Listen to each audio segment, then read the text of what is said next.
ओम नमः शिवाय।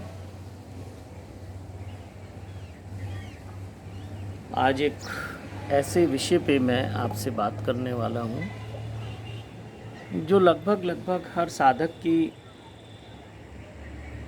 इच्छा भी होती है, जिज्ञासा भी होती है और वो ऐसा चाहता है कि साधना के दौरान उसके साथ ये सब हो। बहुत लोगों को चाहे वो ध्यान मार्ग से चलने वाले हों या वो भक्ति मार्ग के हों, तो आज मैं चर्चा करूँगा कि ध्यान में क्या होता है। तो आज का विषय रहेगा कि ध्यान में संपर्क होता है दिव्य आत्माओं से। इस पे मैं आज अपने अनुभव आपसे साझा करूं। इस पे मेरे बहुत अनुभव हैं, अलग अलग तरह के अनुभव हैं। बहुत बहुत दिव्य आत्माओं के साथ मैंने ध्यान में, समाधि में जाके साक्षात्कार किया, उनके साथ सत्संग किया। जो भी मेरे जीवन के कुछ उलझन भरे पहलू थे उनसे मार्गदर्शन लिया। और एक अवस्था तो ऐसी भी आई कि मैं कुछ भी उनसे मार्गदर्शन लेता था तो मुझे मार्गदर्शन मिलता था।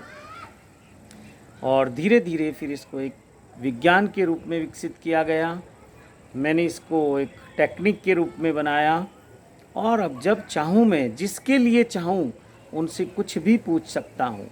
लेकिन मैंने ऐसा संकल्प लिया है कि मैं सत्यम शिवम सुंदरम के लिए ही कार्य करूँगा।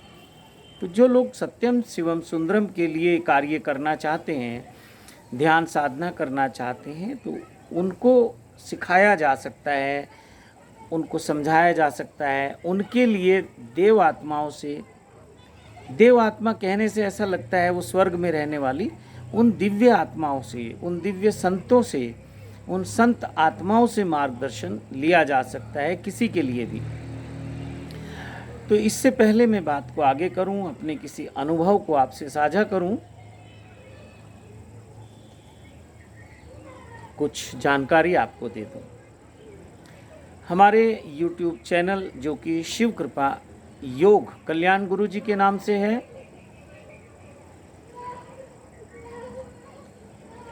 इससे कुछ लोग वीडियो लेकर हमारी वीडियो को वहाँ से लेते हैं, अपने चैनल पे डालते हैं और उस पे नीचे अपने नंबर लिख देते हैं। तो आप ये समझेंगे कि वो जो नंबर हैं नीचे, जैसे हम भी यही करते हैं कि हमारे चैनल पे, आप YouTube चैनल जो शिव कृपा योग है, उस पे हमारे सेंटर के 2 नंबर आपको मिलते हैं। एक नंबर है 9999956117। दूसरा नंबर है 9999956118। तो ये लोग क्या करते हैं, बड़ी चालाकी से इस वीडियो को, कहना चाहिए, चुरा लेते हैं और अपने चैनल पे उसको दिखा के उसमें अपने नंबर डाल देते हैं और हमारे नाम से आपको मिसगाइड करते हैं। तो मैं आपसे कहूँ कि जब कोई ऐसा करे, हम भी प्रयास कर रहे हैं कि इस चोरी को रोका जाए, हमारे नाम को कोई बदनाम ना करे या हमारी वीडियो को कोई अपने चैनल पे ना डाले। हम इस कोशिश में लगे हैं, वो देख रहे हैं कि उसकी क्या क्या प्रक्रियाएं हैं, उन लोगों को कैसे रोका जा सकता है, कैसे कानूनी रूप से हम उनको रुकावट लगा सकते हैं या उन पे कोई कानूनी कार्रवाई कर सकते हैं। इसकी बातचीत हम अपने जो हमारे कानून के सलाहकार हैं, हमारे लॉयर हैं, उनसे बात कर रहे हैं। तो जल्दी ही इसको हम ठीक करेंगे, लेकिन आप लोग सावधान रहें। 2-3 मैं आपको सुझाव देता हूं, उनका पालन करें। एक तो अब सबसे पहले जब भी आपको मुझसे बात करनी है या कुछ सीखना है, कोई साधना सीखनी है, तो आप हमारे YouTube चैनल को सब्सक्राइब करें और उसके पास ही जहां सब्सक्राइब लिखा होता है एक और निशान होगा, लिखा होगा ज्वाइन, तो उसको ज्वाइन करें। और ज्वाइन करने के बाद आपको वहाँ पे एक ऑप्शन आएगा यूट्यूब की तरफ से 159, या वो समय समय पे बदलता रहेगा, जो भी उसकी अमाउंट होगा, सेवा होगी। तो वहाँ जब आप उसको ज्वाइन करेंगे, वो आपकी 1 महीने की सब्सक्रिप्शन होगी, उसका कुछ शुल्क होगा, वो आपको पे करना पड़ेगा यूट्यूब को। और उसके बाद आपको एक मेरा पर्सनल नंबर, जो व्हाट्सएप नंबर है, जिस पे आप मैसेज कर सकते हैं। फिर मैसेज के बाद आपकी मुझसे कैसे बात होगी, क्या प्रक्रिया है, तो हमारी प्रक्रिया है कि हम आपका रजिस्ट्रेशन करते हैं। ऐसे किसी भी व्यक्ति से हम बात नहीं करते कि कोई भी कहे हमसे बात करो, कोई भी कहे हमें ये बताओ, नहीं। हमारा एक सिस्टम है कि हम शिव कृपा योग परिवार की एक मेंबरशिप देते हैं। वो लाइफ टाइम मेंबरशिप होती है। आप आजीवन शिव कृपा योग परिवार के सदस्य बन जाते हैं और इसके बाद आप संपर्क में रहते हैं। जो भी आपको सहायता चाहिए, कोई हेल्प चाहिए, वो हम आपकी कर पाते हैं। तो आप इस बात से सावधान रहें। दूसरा, आप ये भी करें कि आप कोशिश करें, जब आपकी मुझसे बात हो तो आप एक बार वीडियो कॉल से बात जरूर करें। अब जैसे मैं 23 घंटे मौन साधना में रहता हूं और 1 घंटा बात करता हूं, तो बीच बीच में मैं जो मैसेज आते हैं, दिन में 1 बार या 2 बार ऐसा समय निकालता हूं कि मैं मैसेज के रिप्लाई करता हूं। आपके जो व्हाट्सएप पे आप मुझे वैसे मैसेज करेंगे, जो व्हाट्सएप चैट करेंगे, उस पर मैं आपको रिप्लाई करूंगा।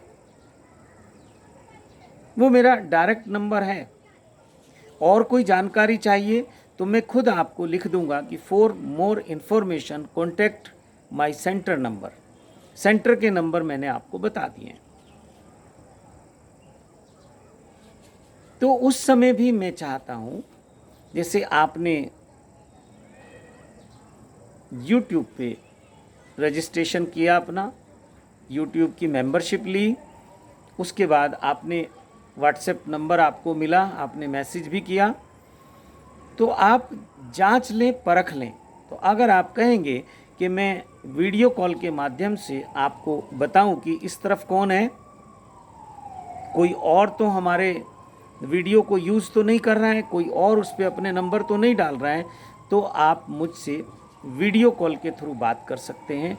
लेकिन जब मैं मौन में रहता हूं तो बात तो नहीं करूंगा, लेकिन हम रूबरू हो सकते हैं, एक दूसरे की शक्ल देख सकते हैं। जब आपको विश्वास हो जाए कि हाँ, ये कल्याण गुरुजी से ही बात हो रही है, तो फिर आप अपना रजिस्ट्रेशन कराएं, मेंबरशिप लें और फिर मुझसे बात करें।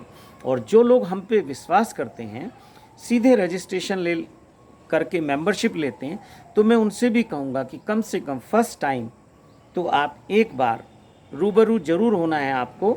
आप ये जांच लें कि आपसे जो बात हो रही है वो कल्याण गुरुजी हैं भी या नहीं है, और मुझे भी पता लगेगा कि आप कौन हैं। ऐसा बहुत मित्र शिकायत करते हैं कि जो वीडियो में आवाज़ है वो फ़ोन पे आवाज़ बदल जाती है। तो मुझे भी ये अच्छा नहीं लगता था कि आप मेरे ऊपर शक कर रहे हो, मेरी सत्यता पे शक कर रहे हो, तो आप मुझसे क्या सीखोगे। लेकिन बाद में कुछ लोगों से पता चला कि दूसरे लोग वीडियो के नीचे अपना नंबर लिख देते हैं, और जब कोई भी व्यक्ति संपर्क करता है तो उन्हें आवाज़ में फ़र्क महसूस होता है। तो इससे बचने का ये उपाय है, और हम भी कोशिश कर रहे हैं कि इसमें कानूनी रूप से हम कैसे इसको रोक सकते हैं, ऐसे जो चीटिंग करने वाले लोग हैं। तो YouTube पे ऐसे लोगों की बहुत भरमार है, बहुत शिकायतें आती हैं, लेकिन अच्छे लोग भी हैं। ऐसा कहते हैं कि 100 में से 99 बेईमान, 99 बेईमान है, 100 में से 99 बेईमान, फिर भी मेरा भारत महान। तो आप कहीं भी चले जाना, कुछ आपको सच्चे लोग भी मिलेंगे, अच्छे लोग भी मिलेंगे। अब वो 1% हो सकते हैं, 10% हो सकते हैं, या ज़्यादा हो सकते हैं। तो वापस अपने विषय पे आते हैं, टॉपिक पे आते हैं। आज का हमारा टॉपिक है कि ध्यान में दिव्य आत्माओं से संपर्क होता है। और ये मेरे अनुभव हैं, अपने मेरे जीवन के अनुभव हैं। वैसे दूसरी जो आत्माएं होती हैं, जो तामसिक आत्माएं हैं, या हम कहें कि नेगेटिव सोल हैं, नकारात्मक आत्माएं हैं, उनसे संपर्क करने के दूसरे दूसरे तरीके हैं। संपर्क उनसे भी हो जाता है। जैसे बहुत लोग कहते हैं हमको चुड़ैल सिद्धि करनी है, हमको कोई भूत प्रेत सिद्ध करना है, कई लोग कहते हैं हमको जिन सिद्ध करना है। तो मैं आपसे बता दूं कि सभी आत्माओं में कुछ अच्छी आत्माएं होती हैं, कुछ बुरी होती हैं, लेकिन आज हम कर रहे हैं दिव्य आत्माओं की, और उसमें भी संत आत्माओं की। तो जो दिव्य है वो संत है। हो सकता है वो संत के रूप में ना हो, वो साधारण दिखने वाला कोई व्यक्ति हो। व्यक्ति मतलब जब भी उसने शरीर छोड़ा होगा तो जिस रूप में उसने शरीर छोड़ा वही रूप आपको दिखाई देगा। तो बहुत लोगों को ये भी जिज्ञासा रहती है कि मुझे मेरी माँ से संपर्क करना है, मुझे मेरे पिताजी से संपर्क करना है, मुझे मेरे दोस्त से संपर्क करना है, या कोई और रिलेटिव से संपर्क करना है। तो उस सब का विज्ञान है। लेकिन मैं ये कहूँ कि मैं आपके लिए सब कुछ करूँगा, नहीं, मैं केवल आपका मार्गदर्शन करूँगा। और जो आजकल खास करके हिंदू साधु संतों की, हिंदू धर्म के साधु संतों की, या हिंदू धर्म के देवी देवताओं की फ़ोटो लगाकर बहुत सारे लोग फेसबुक पे, यूट्यूब पे अपने चैनल बना रहे हैं, अपनी आईडी बना रहे हैं, और वो तांत्रिक का नाम देते हैं और कहते हैं कि प्यार में धोखा अगर हुआ है तो हमें बताओ, मनचाहा प्यार पाना है तो हमें बताओ, किसी का वशीकरण करना है तो बताओ, सास बहू का झगड़ा है तो बताओ, पति को कंट्रोल में करना है तो बताओ, किसी पे जादू टोना तंत्र मंत्र करवाना है तो बताओ। इस तरह की बहुत लुभावनी सी चीज़ें हैं। और बहुत सारे लोग कहते हैं 24 घंटे में इसका प्रभाव देखो, 1 घंटे में देखो, 2 घंटे में। तो मैं कहूँगा 99.9% ये झूठ है। आपके साथ ठगी होने के पूरे चांस हैं, धोखा होने के पूरे चांस हैं। तो आपकी जिम्मेदारी है, अगर आप किसी लालच में या किसी प्रलोभन में फंसते हैं। अभी आज ही हमने ऐसे 6 लोगों का पता लगाया है जो हमारी वीडियो अपने चैनल पे लगा के और लोगों को मूर्ख बना रहे हैं। तो ये हमारा भी दायित्व बनता है कि हम उसको रोकें, और आपका भी दायित्व बनता है कि आप पहले जांच लें, परख लें और फिर संपर्क करें। तो आज का विषय है कि ध्यान में होता है दिव्य आत्माओं से संपर्क। तो मेरे जीवन का ये अनुभव है जो मैं आपसे आज साझा कर रहा हूँ कि बहुत लगभग ये 25 से 30 साल पुरानी बात है। मैं ध्यान किया करता था, और कई ध्यान की जो टेक्निक होती हैं, विधियाँ होती हैं, उनके द्वारा ध्यान किया करता था। लगभग मैं 5 बार अलग अलग समय पे ध्यान किया करता था, अलग अलग टेक्निक के थ्रू, क्योंकि ध्यान की बहुत सारी विधियाँ हैं। और मैं आपको बता दूं कि ध्यान किसी विधि से नहीं होता, लेकिन हमें क्या है, कुछ करने की आदत होती है। तो जब तक कोई गुरु हमें कोई टेक्निक ना बताए, विधि ना बताए, तो हमें ऐसा लगता नहीं है कि उसने कुछ बताया। तो ये बात मुझे भी बहुत बाद में पता चली, आपको भी पता चलेगी कि ध्यान कोई क्रिया नहीं है, ध्यान करने की चीज़ नहीं है। लेकिन ऐसा नहीं सोचना कि आप आज ही कहें कि क्या करना, ध्यान कोई करने की चीज़ नहीं है। नहीं, ये चीज़ कर करके आपका अनुभव बनेगी कि करने से कुछ हुआ नहीं, और बिना किए फिर सब हो जाता है। या कर करके हम उस अवस्था में चले जाते हैं जिसको हम कहते हैं कि मैंने कुछ नहीं किया। डूइंग से नॉन डूइंग में जाने का ये मार्ग है जो हम टेक्निक का उपयोग करते हैं। तो मैं उस समय ध्यान किया करता था, और रात को भी ध्यान करते करते नींद में चला जाता था, सो जाता था। तो एक दिन मुझे ऐसा हुआ, मुझे लगा कि मेरे बेड के पास कोई खड़ा हुआ है, और कमरे में अंधेरा था, लाइट सब बंद थी, और मैं जागा हुआ हूँ, यानी कि ध्यान करते करते मैं नींद में जाया करता था। तो मैं ध्यान कर रहा हूँ, घंटों में ध्यान करता था, नींद नहीं आती थी। तो मैंने देखा कि मेरी आंखें बंद हैं, और मुझे लग रहा है कि मेरे पास कोई खड़ा हुआ है। तो जब मुझे लगा कोई खड़ा है, तो मैं थोड़ा सा, एक भ्रम वाली स्थिति बनती है कि कौन खड़ा है। जब मैंने आंखें खोली तो अंधेरे में कुछ दिखा नहीं, मैंने लाइट ऑन की तब भी कुछ नहीं दिखा। मैंने फिर लाइट ऑफ की और मैं फिर से लेट गया, फिर से ध्यान करने लगा। अब तो नींद और दूर चली गई कहीं। फिर कोई 5, 7, 10 मिनट के बाद वही आकृति मुझे दिखाई देने लगी, वही साया। तो फिर से मैं उठा, मैंने लाइट ऑन की, कुछ नहीं दिखा। फिर मैंने सोचा मेरा कोई वहम है, मेरे मन का कोई भ्रम है। तो मैं वॉशरूम गया, मैंने थोड़ा पानी पिया, थोड़ी देर मैंने रात को ही टीवी देखना शुरू कर दिया। लेकिन जब मैं 1 घंटे के बाद लगभग फिर वापस बेड पे आया तो उस समय तक लगभग 2:30-3 बज चुके थे, ब्रह्म मुहूर्त अमृत वेला हो चुकी थी।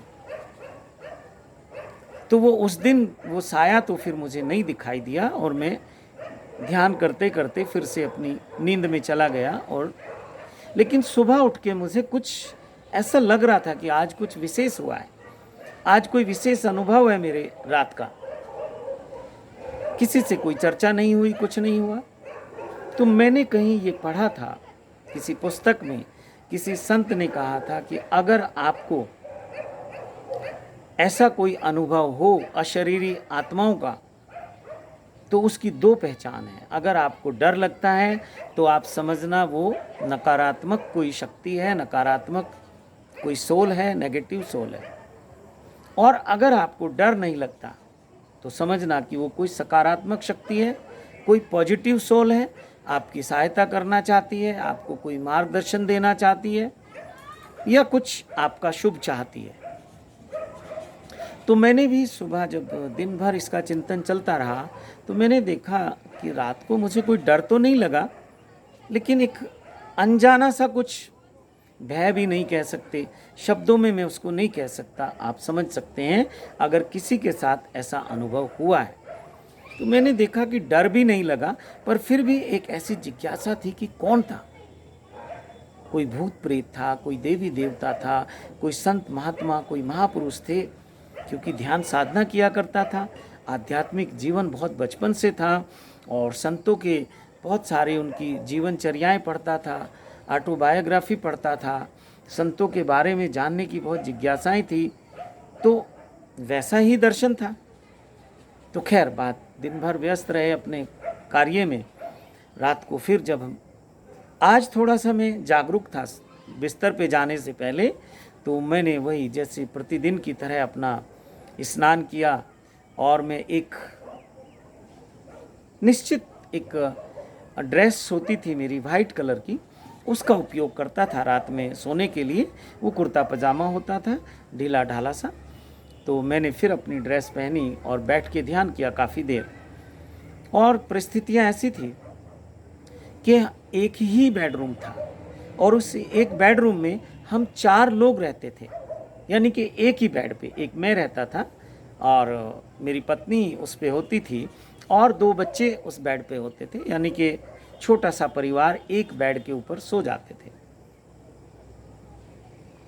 तो मैंने ध्यान किया बैठ के, बाकी सब लोग सो गए थे और फिर जैसे ही मैं लेटा तो वो तुरंत फिर से वो शुरू हो गया। और आज मुझे कुछ ऐसा लगा कि जैसे कोई सफ़ेद वस्त्रों में है, कुछ आकृति जो है वो क्लियर होने लगी, कुछ स्पष्ट। लेकिन आँख खोलूं तो कुछ दिखाई ना दे, लाइट में ऑन करूं रूम की तो कुछ दिखाई ना दे। ऐसी रात भर मेरा उसी में वो पूरी रात निकल गई और नींद तो अब आए नहीं। और ऐसा उस दिन 2-3 बार फिर हुआ, लेकिन जब बार बार यही चलता रहा तो फिर वो चले गई वो चीज़ें। लेकिन मैं भी ये निश्चिंत हुआ मुझे कि मुझे कुछ तो है, कोई तो है जो कल भी कुछ हुआ, आज भी हुआ। फिर तीसरे दिन भी ऐसे ही कुछ अनुभव हुआ और तीसरे दिन कुछ उनकी जो शक्ल है, चेहरा है, वो थोड़ा क्लियर होने लगा, हल्का फुल्का, बहुत ज़्यादा पहचान नहीं। लेकिन अब मुझे तीसरे दिन मुझे अच्छा लगने लगा। मैंने बिल्कुल अपने आप को डिस्टर्ब नहीं किया, मैं अपनी आंखें बंद करके वही अपना ध्यान करता रहा जो मेरे ध्यान की प्रक्रिया थी। किसी को इसके बारे में कुछ नहीं पता था कि मेरे साथ क्या चल रहा है। तो तीसरे दिन बहुत मुझे ऐसा लगा मैं बहुत किसी की ब्लेसिंग में हूँ, किसी का आशीर्वाद मेरे ऊपर है और मुझे ये उत्साह भीतर होने लगा कि अब मुझे सफलता जरूर मिलेगी, अब कुछ आशीर्वाद होने लगा। तो मैंने संतों की किसी बुक में पढ़ा था, किसी के प्रवचन में सुना था, और वो कहते थे कि जब आपका अशरीरी लोगों से संपर्क होने लगे, अशरीरी गुरुओं से संपर्क होने लगे, तो फिर आप समझना कि अब आपका हाथ पकड़ लिया किसी ने, कोई आपका मार्गदर्शन करेगा। तो ऐसा मैंने सुना था कि जीवित रहते हुए तो संत संत में भेद है, क्योंकि शरीर अलग है, रंग रूप अलग हैं, भाषाएं अलग हैं। तो जैसे ही शरीर शांत होता है किसी संत का, तो वो उस गुरु सत्ता के साथ एक हो जाता है। और जो ऐसे शरीरधारी गुरु होते हैं, बड़े लड़ाई झगड़े हैं कि मेरा गुरु श्रेष्ठ है, मेरा गुरु श्रेष्ठ है, ऐसा चलता है ना। लेकिन वहाँ जब वो अशरीरी हो जाते हैं तो फिर उनका ना कोई धर्म होता, ना कोई मजहब होता, ना कोई ऐसी कोई मान्यताएं होती कि ये मेरा है या तेरा है। हाँ, जब वो दर्शन देने लगते हैं तो हमें उनका वही रूप दिखाई देता है जिस रूप में उन्होंने शरीर छोड़ा था। ऐसा ये हर संत के साथ नहीं होता कि हर भगवाधारी व्यक्ति, हर संत, जो जिनको हम संत कहते हैं, साधु कहते हैं, कि हर व्यक्ति अशरीरी होने के बाद उस गुरु सत्ता के साथ एक हो जाता है। नहीं, मैक्सिमम लोग तो फिर अपने अपने कुछ जो उनके मोह हैं, वासनाएं हैं, तृष्णाएं हैं, जीवेशनाएं हैं, उनके कारण फिर से जन्म हो जाता है। और ये जो वासनाएं, जीवेशनाएं, तृष्णाएं हैं, ऐसा नहीं सोचना कि ये आम लोगों में होती हैं, ये सब साधु संतों में भी होती हैं। अलग अलग तरह की होती हैं, ये बात अलग है। आपकी वासना कुछ और हो सकती है, उनकी वासना कुछ और हो सकती है। और बहुत बार हमने देखा कि शरीर के तल पे तो वासनाएं एक जैसी ही होती हैं। और संत कई बार मैंने देखा कि ज़्यादा उलझ जाते हैं, क्योंकि उनको समाज स्वतंत्रता से जीने की आज़ादी नहीं देता।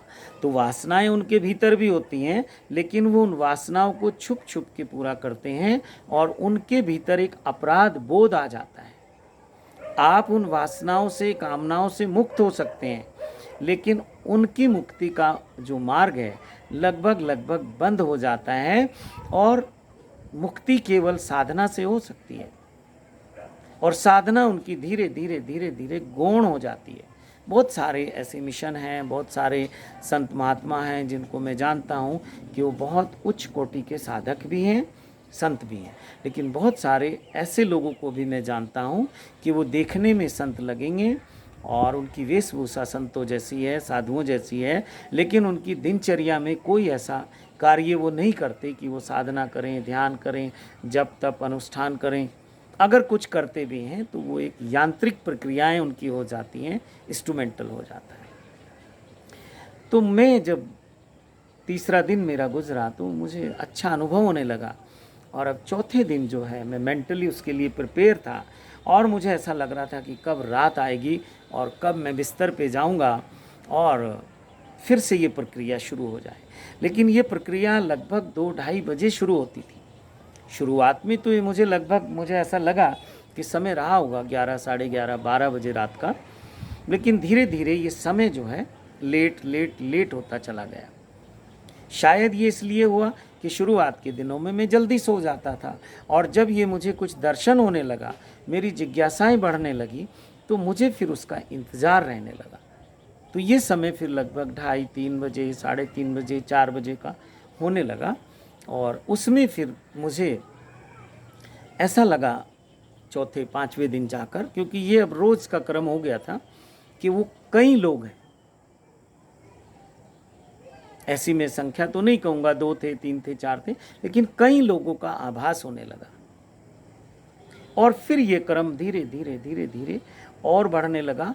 ऐसा लगे कि पूरी लाइन लगा कि वो संत हैं। सफ़ेद उनकी दाढ़ी है, सफ़ेद उनके वस्त्र हैं, बिल्कुल सफ़ेद उनके बाल हैं, और ऐसा लगता था जैसे अभी बस अमृत में स्नान करके आए हैं, दूध में स्नान करके आए हैं। जैसे बहुत सुंदर चांदनी खिली हुई हो, और उस चांदनी में जैसे सब कुछ बहुत सौंदर्यपूर्ण दिखाई देता है, ऐसा कुछ वो अनुभव था। ऐसे चेहरे मैंने अभी तक देखे नहीं इस जगत में। ऐसा लगता था कि बस जो उनके चेहरे का नूर था, वो उसकी कोई व्याख्या नहीं की जा सकती शब्दों में, उसके लिए शब्द छोटे पड़ेंगे। और फिर मैंने ये भी देखा कि जब वो आने लगे तो वो लाइन से आते थे और दरवाजे घर के सब बंद होते थे। वो घर एक छोटा सा फ्लैट था, उसमें एक ड्राइंग रूम था और एक बेडरूम था। तो मैं देखता था कि वो दीवारों में से निकल के आ रहे हैं, जैसे उनके लिए दीवार या बिल्डिंग ये कोई ऐसा लगता ही नहीं था है। और वो आकाश मार्ग, क्योंकि मेरा जो फ्लैट था वो फर्स्ट फ्लोर पे था, ज़मीन से ऊपर था, तो ज़मीन पे चलते हुए वो दिखाई नहीं देता था। ऐसा लगता है जैसे बस वो ऐसे चल के आ रहे हैं, चलते हुए नहीं दिखते थे, बस जैसे लाइन से ऐसे वो आ रहे हैं।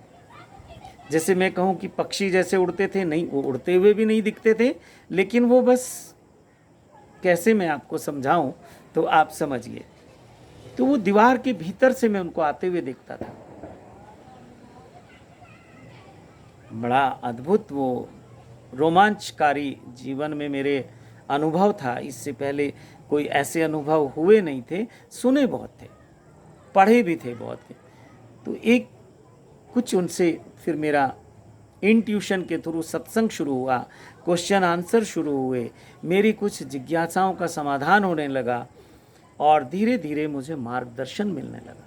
क्योंकि मैं उस समय एक बिज़नेस करता था, कंस्ट्रक्शन बिजनेस में था, तो बड़ा संघर्ष था, बड़ी उथल पुथल थी, बड़ा स्ट्रगल था। तो मैं उनसे पूछता था कि मेरा ये काम होगा, बताइए होगा कि नहीं होगा। तो मुझे वहाँ से जवाब भी मिलने लगे। बहुत लोगों के बारे में मैंने पूछा उनसे कि ये व्यक्ति मेरे लिए शुभ है या अशुभ है, वो मुझे उनसे मार्गदर्शन मिला और वैसा ही फिर मेरे जीवन में हुआ। बहुत सारी घटनाएं भविष्य में होने वाली वो मुझे बताने लगे। फिर मैं कुछ लोगों के बारे में भी पूछने लगा, अपने खास लोग जो परिवार के लोग थे, तो फिर उन्होंने उनके बारे में भी मुझे बताया। फिर मुझे ये खेल जैसा लगने लगा, क्योंकि अब तो मेरा उनसे एक इंटरेक्शन होता था, मौन मौन सत्संग चलता था इंट्यूशन के थ्रू। तो एक दिन उन्होंने मुझे कहा कि हमें यहाँ आने में प्रॉब्लम होती है। प्रॉब्लम का कारण मैंने जानना चाहा, तो उन्होंने कहा कि यहाँ और भी लोग हैं। तो और लोग का मतलब जो मेरे परिवार के लोग थे, उस समय का परिवार। आज तो मेरा परिवार बहुत बड़ा है, अब तो मैं उस एक छोटे परिवार से मुक्त होकर अपनी सब जिम्मेदारियां पूर्ण करके, और एक बड़ा परिवार मेरे साथ है, एक बड़े परिवार की जिम्मेदारी मेरे ऊपर है। और ये मेरा सौभाग्य है, कोई तनाव नहीं, कोई प्रेशर नहीं, कोई मुझे उसका अफसोस नहीं। और मैं चाहता हूँ कि ये जो आध्यात्मिक परिवार है, ये जो शिव कृपा योग परिवार है, बढ़ता चला जाए, बढ़ता चला जाए, और हम सब लोग मिलके ज़्यादा से ज़्यादा लोग सत्यम शिवम सुंदरम के मार्ग पे चलें। तो ये सब जब उन्होंने मुझे कहा कि यहाँ आने में प्रॉब्लम होती है,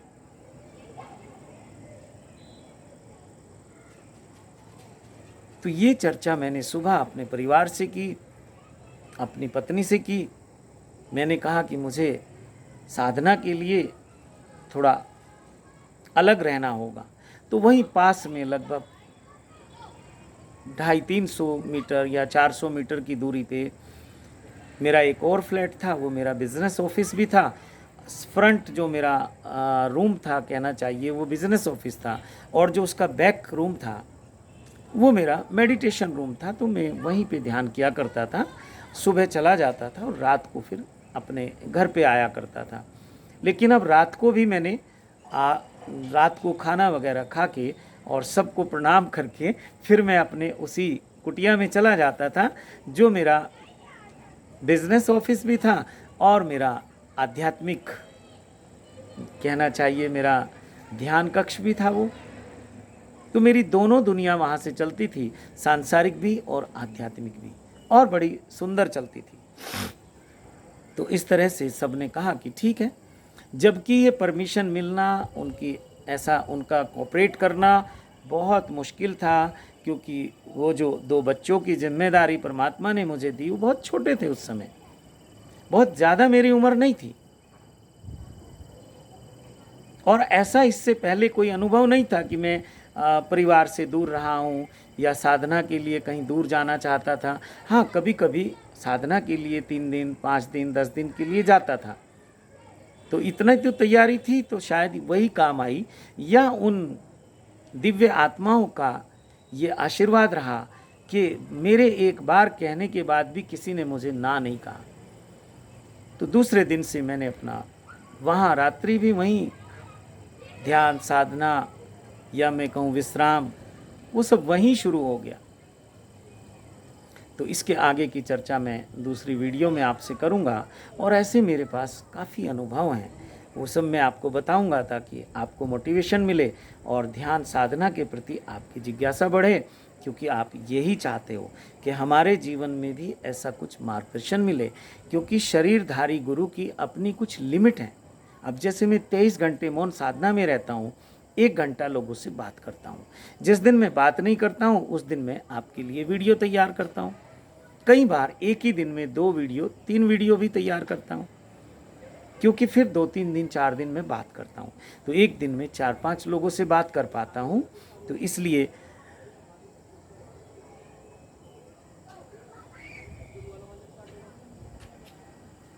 मैं आपसे अब आगे की चर्चा फिर दूसरी वीडियो में करूँगा, और हो सकता है इस वीडियो को आने में कुछ समय लग जाए, हो सकता है कुछ ऐसा संयोग बने कि जल्दी से ये हो जाए।